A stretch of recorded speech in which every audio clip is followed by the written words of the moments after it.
कहानी कुछ यूँ स्टार्ट होती है जब विहान बहुत बुरी तरीके से तड़प रहा होता है।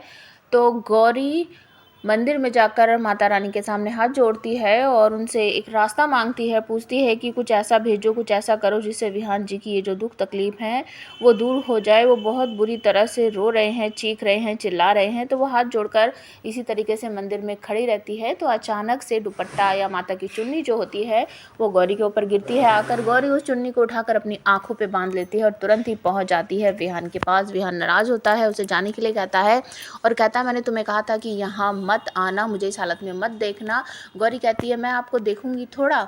तो जब वो उसकी तरफ पलट कर देखता है तो कि उसकी आंखें बंद हुई है, गौरी ने वो माँ की चुन्नी अपनी आंखों पर बांध ली है और गौरी विहान को संभालने की कोशिश करती है। विहान के पावर जो हैं वो बिल्कुल उसके कंट्रोल में नहीं है।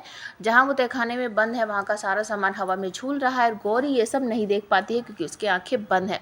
तो गौरी विहान को संभालते हुए उसे गले से लगा कर बैठ जाती है, पकड़ कर बैठ जाती है। धीरे धीरे करके विहान का जो दर्द है वो धीरे धीरे करके ख़त्म होने लगता है। बचपन में भी ऐसा ही हुआ था, गौरी ने विहान को बचाया था और जब भी वो परेशान होता था तो गौरी से जब भी उसका हाथ वगैरह कुछ भी टच होता था तो उसकी पावर जो है वो कंट्रोल में आ जाती थी। आज भी वैसा ही हुआ।